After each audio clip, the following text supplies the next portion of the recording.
Quand j'étais gamin, pour moi, être étudiant, c'était ça.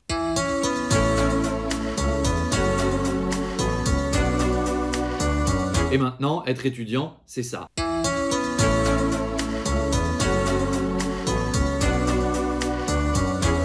En fait, les premiers baisers, c'est eux. Bon, quasiment tout a été dit sur les étudiants. Des logements à peu près grands comme ça, des examens foutus, 45 heures de visioconférence par semaine. Bien, nous allons attaquer cette 8e heure de cours sur la guerre du Péloponnèse. Alors, ça n'a jamais été simple d'être étudiant. Au Moyen-Âge, tu te faisais tabasser quand t'avais pas fini ton TD par le professeur Clodomir. Dans les années 70, tu pouvais avoir du mal à te concentrer.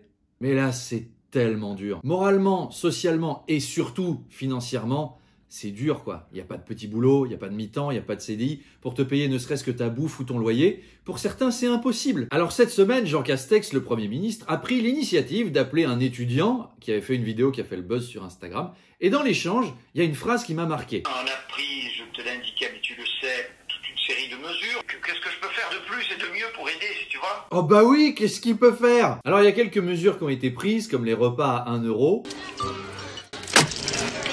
J'espère que c'est pas ça. Il y a aussi le plan Un jeune, une solution, pour répondre à l'ambiance du moment, qui est quand même un peu un vieux, un problème. Bon, c'est cruel, mais bon.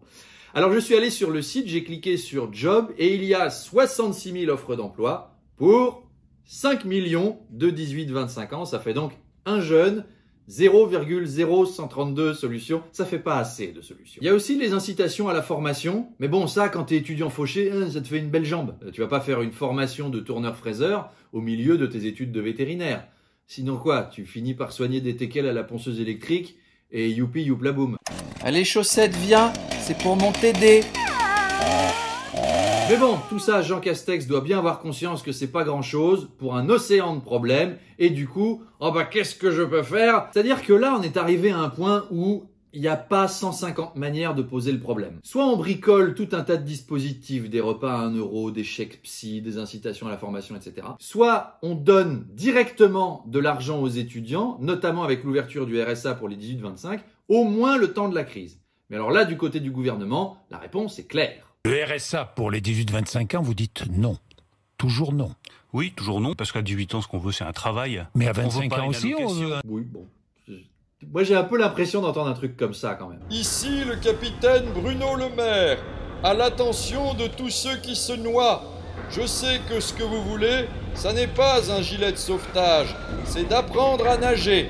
Alors, dès demain, les formations à la natation seront accessibles sur www.piscine.gouv.fr. Qu'est-ce qu'il raconte ce con? Il est malade ou quoi? En plus, l'idée de donner de l'argent fait pas tant polémique que ça. À gauche, tout le monde est pour. À droite, Éric Woerth a proposé une allocation de détresse ponctuelle. J'ai même lu sur le site du Fonds monétaire international, et le FMI c'est quand même pas un organisme stalinien, une tribune qui s'appelle « L'ombre permanente d'un démarrage malheureux » et qui explique en long et en large les problèmes que va rencontrer la jeunesse à court terme. Et qui dit que les subventions salariales pour les jeunes récemment employés pourraient leur apporter une solution. Et last but not least, même à En Marche, ils ont pensé à un prêt à taux zéro de 10 000 €. Ça veut dire que le problème de l'argent, il est posé par quasiment tout le monde, y compris d'ailleurs par les économistes les plus éminents. Salut à toi, jeune gouvernement.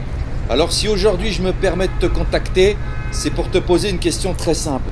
Alors est-ce que tu préfères donner de l'argent aux 18-25 ans et plus avoir à le faire après, ou devoir filer des allocs à des gens toute leur vie parce qu'ils auront eu un mauvais départ dans l'existence et que ça aura gâché la suite? Alors, la question, elle n'est pas forcément vite répondue, il y a plein d'aspects à traiter, mais voilà, il n'y a pas assez d'emplois ou de formation pour tout le monde. À un moment, il faut bien raisonner autrement. Et d'ailleurs, Bruno Le Maire ne dit même pas « on n'a pas les moyens ». Non, non, il dit « philosophiquement, moi je pense que quand on est jeune, ce qu'on veut c'est un travail, c'est pas une allocation qu'on veut ». Oui, ben quand on est jeune, ce qu'on veut c'est un avenir. Et un avenir, tu te le construis pas quand tu passes tout ton temps à essayer d'arrêter d'être pauvre. Et que tu sois parent, que tu sois prof ou que tu sois jeune, c'est désespérant de les voir ramer à ce point. Et c'est dangereux en plus, c'est même pas moi qui le dis. La jeunesse se désespère, elle est profondément désespérée parce qu'elle n'a plus d'appui. Le désespoir est mobilisateur et que lorsqu'il devient mobilisateur, il est dangereux. Allez, courage les étudiants. Et ciao!